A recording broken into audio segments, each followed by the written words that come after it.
Hello नमस्कार दोस्तों, एक बार फिर से आपका स्वागत है हमारी इस YouTube चैनल पे। दोस्तों आज की इस वीडियो में हम सीखेंगे DOL स्टार्टर की कंट्रोल वायरिंग कैसे करते हैं, DOL स्टार्टर कैसे तैयार करते हैं। दोस्तों इस वीडियो में आप बड़ी ही आसान और शॉर्टकट तरीके में इसकी वायरिंग करना सीखेंगे। चलिए वीडियो को स्टार्ट करते हैं। DOL स्टार्टर बनाने के लिए सबसे पहले हमें ज़रूरत पड़ेगी एक DP MCB की। उसके बाद हमें ज़रूरत पड़ेगी एक ऑफ स्विच की, यानी जिसको हम NC पुश बटन भी कहते हैं। उसके बाद हमें एक लेना है NO, जिसको हम ऑन स्विच के तौर पे यूज़ करेंगे। उसके बाद हमें ज़रूरत पड़ेगी एक कॉन्टेक्टर की। इसमें हमने कॉन्टेक्टर लिया है। उसके बाद इसके ऊपर एक एड ऑन ब्लॉक को ऐड किया है। चलो इसके बारे में भी डिटेल में जानेंगे। अब हम इसकी जो है कंट्रोल वायरिंग को स्टेप बाय स्टेप करेंगे ताकि आप इसको आसानी से समझ सको। दोस्तों जैसा कि आप वीडियो में देख पा रहे हो, हमने DP MCB में न्यूट्रल फेज की सप्लाई दे रखी है।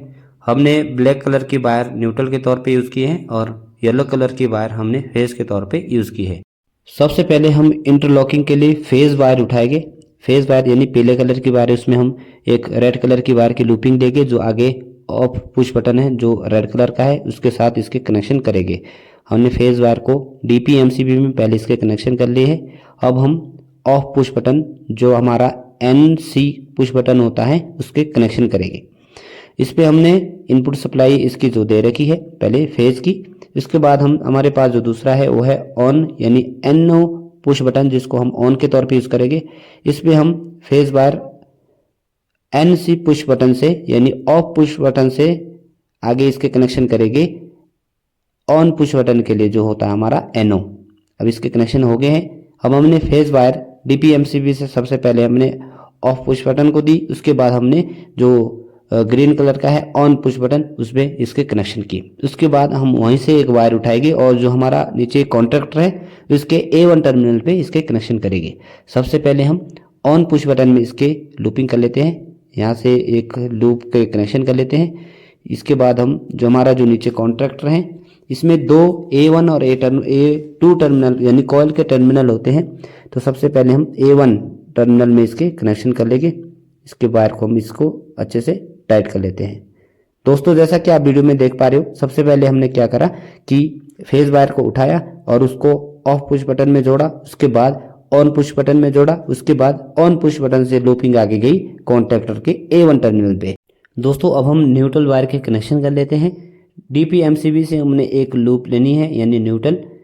इसको हमने सबसे पहले DP MCB में इसके कनेक्शन कर लेने हैं। DP MCB से हमने इसके जो आउटपुट वायर है वो कॉन्टैक्टर के A2 टर्मिनल पे इसके कनेक्शन कर लेने हैं। अब हमारे जो न्यूट्रल की वायर है वो उसके कनेक्शन भी हो गए हैं और न्यूट्रल सप्लाई भी कॉन्टैक्टर तक पहुंच चुकी है। दोस्तों सबसे पहले हम इसकी टेस्टिंग दे देते हैं। अभी हमारा एक लूप रह गई है जिसको हम इंटरलॉक के तौर पे यूज़ करेंगे। दोस्तों इंटरलॉक क्यों ज़रूरी है इसके इस वीडियो में आपको ये भी मालूम हो जाएगा। सबसे पहले हमने सप्लाई ऑन की। अब हमने ऑन पुश बटन को जैसे ही ऑन किया हमारा कॉन्टैक्टर ऑन हुआ, लेकिन पुश बटन पे हाथ हटाने से तुरंत ही जो है ये ऑफ हो जाता है। इसीलिए दोस्तों होल्डिंग के लिए हम इंटरलॉकिंग का यूज़ करते हैं। इंटरलॉकिंग के लिए सबसे पहले हमने एक और लूप लेनी है और उसके A2 टर्मिनल में जहाँ फेज आया है वहाँ पे एक वायर जोड़नी है और एक जो एड ऑन ब्लॉक है उसके NO टर्मिनल पे इसके कनेक्शन करने हैं। हमने क्या करना है, सबसे पहले जो A1 टर्मिनल है जिसमें हमने फेज सप्लाई दी है वहाँ पे एक लूप लेनी है, वहाँ से एक लूप उठानी है और जो कॉन्टैक्टर के ऊपर जो एड ऑन ब्लॉक लगा हुआ है उसके NO टर्मिनल पे इस पर कनेक्शन कर लेने हैं। सबसे पहले हमने A1 टर्मिनल में जो फेज वायर आई थी उस पर इसके कनेक्शन कर लेने हैं इस लूप के, और ये वाली जो वायर है इसके कनेक्शन कर लेने हैं। दोनों वायर को हम A1 टर्मिनल पे पहले जोड़ेंगे एक सिरा इसका।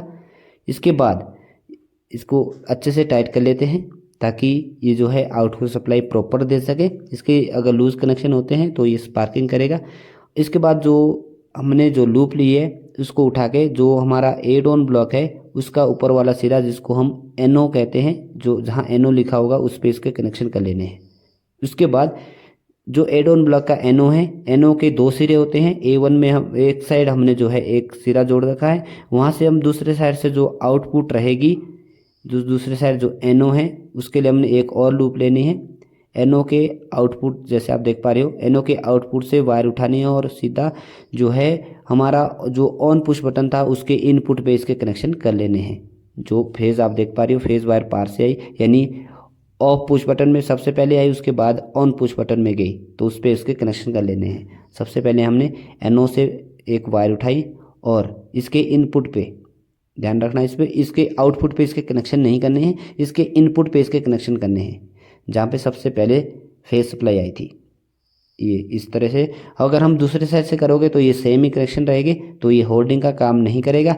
इसको हमने जो है इनपुट, पहले इनपुट पे जैसे ही हमारा जो ऑफ पुश बटन से जो सप्लाई हमारी ऑन पुश बटन के लिए आई, ठीक उसके ही साथ ही इसको कनेक्शन कर लेने हैं, जैसे आप वीडियो में देख पा रहे हो। अब हम इसके कनेक्शन कर लिए, इसको अच्छे से टाइट करेंगे। इसको अच्छे से टाइट करने के बाद हम इसकी टेस्टिंग कर लेंगे। दोस्तों, इस इंटरलॉकिंग का फ़ायदा क्या है कि जैसे ही हम ऑन पुश बटन को ऑन करोगे तो जो हमारा जो ये कॉन्टैक्टर है ये होल्ड हो जाएगा, और ये तब तक ऑफ नहीं होगा जब तक हम पुश बटन, जो हमारा NC यानी ऑफ पुश बटन है, उसको प्रेस नहीं करेंगे। दोस्तों, ये इसकी टेस्टिंग दे देते हैं आपके सामने। इसके बाद इसकी जो है हम आगे प्रोसेस आपको बताएगी ये कैसे काम करेगा। हमारी जैसे कनेक्शन बिल्कुल ओके है, कनेक्शन में कोई भी जो है लूज पॉइंट नहीं है जिससे स्पार्क होने का कोई चांसेस हो, आप वीडियो में देख पा रहे हो। अब दोस्तों, अब इसके हम जो DPMCB है, DPMCB को हम ऑन करेंगे। DPMCB को जैसे ही हम ऑन करते हैं, उसके बाद जो फेज सप्लाई आगे चलेगी। और हमारा जो ऑन पुश बटन है, जैसे ही हम इसको ऑन करेंगे, और जो हमारा कॉन्टैक्टर देख पा रहे हो ये ऑन हो गया है, जैसे ही हम ऑफ करेंगे ये ऑफ हो गया है। ये तब तक ऑफ नहीं होगा जब तक हम इसको यानी ऑफ पुश बटन से ऑफ नहीं करोगे। दोस्तों, सबसे आसान वीडियो में सबसे आसान तरीके से आपने इसको समझा। आई होप आपको ये अच्छे से समझ आ गया होगा। Thank you watching this video. मिलते हैं ऐसी नेक्स्ट इंटरेस्टेड वीडियो के साथ।